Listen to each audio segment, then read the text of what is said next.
Hi, I'm Bill O'Reilly. Thanks for watching us tonight. America's weakness. That is the subject of this evening's Talking Points memo.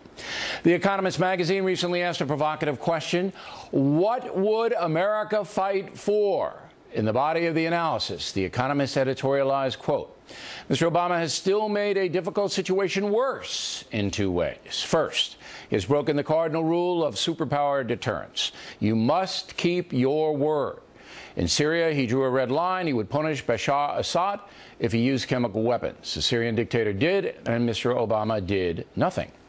In response to Russia's aggression, he threatened fierce sanctions, only to unveil underwhelming ones. The cumulative message is weakness, unquote. And there's little doubt about it. In Iraq, the al-Qaeda offshoot ISIS is 60 miles away from Baghdad. President Obama has done little, if anything, to degrade the ISIS army. And now it is taunting the president. And a series of videos of ISIS shows the jihadists on the move, telling the world they are not afraid of America or anyone else. The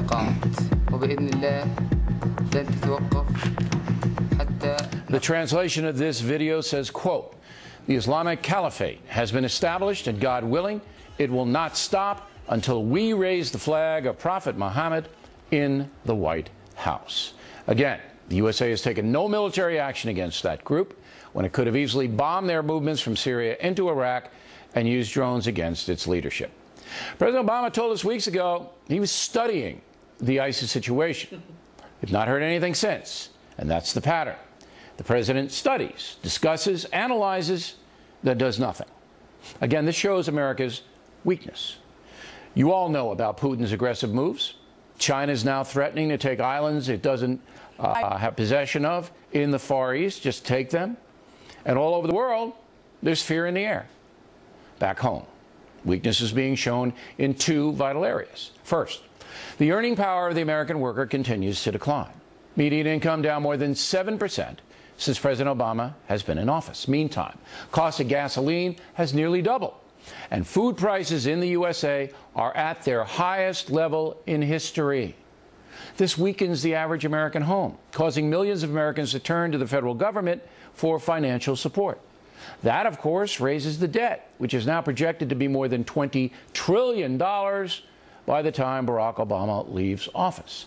The combined economic weakness, the debt, and America's diminishing earning power is a devastating story that the media has been derelict in telling. And then there is social weakness. We're now living in a society that's largely secular, where selfish pursuits and narcissistic behavior are on the rise. Millions of Americans are now addicted to the internet, spending vast amounts of time texting, tweeting, and watching dubious entertainment on their machines. The crusade to legalize marijuana is almost hysterical. Pot proponents almost making it a constitutional issue that we Americans have the inherent right to inebriation by using drugs because alcohol is legal. Coupled with that is the incredible sympathy some on the left have for drug dealers of all kinds, wanting to classify their conduct as nonviolent so they can avoid harsh punishment. When a society goes soft on evildoers, it becomes weak, and people who sell narcotics are evil. They bring harm to other human beings, and they don't care. How about American children? In many public schools, they're getting an inferior education. American test scores compared worldwide are mediocre at best. We no longer teach children discipline, values, or perspective. Instead, the kids are immersed in cyberspace, subjected to all kinds of pernicious behavior that in the past they could not access. The cold truth is, American society is growing weaker. And anyone who challenges that trend, anyone who points it out, is demonized by the liberal media.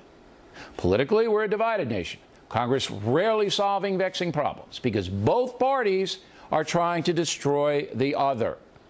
The right sees President Obama as the devil, a man bent on destroying America. It's very personal. The left screams about income inequality when its own policies are downgrading job development and failing to help the poor. That means more dependence on big government, which is only too willing to provide excuses for individual failure. Thus, the have-nots demand more from the haves because somehow they are entitled to other people's money. And the Obama administration stokes that fire. Rather than laying out a roadmap of self-reliance, liberal politicians and the media encourage social justice and income redistribution.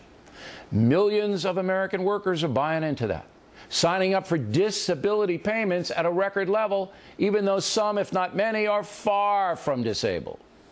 The nation's motto, out of many, one, might soon be changed to, if I don't have mine, I want yours. That is weakness. So summing up, President Obama ran on a platform of prosperity, uniting America, and a bold new progressive vision that would provide for the poor and ensure a permanent level playing field. None of that, none of it has come to pass. What we have now is declining power overseas that has emboldened those who attacked us on 9/11, an enormous debt that is not being controlled, and a porous southern border that the feds cannot or will not solve. A population of 320 million Americans, many of whom are apathetic and ill-informed, stimulated only by individual pursuits, even if those pursuits harm them. I've been in the media business for about 40 years now. I have never seen America weaker than it is today. And that's the memo. Next on The Rundown, America.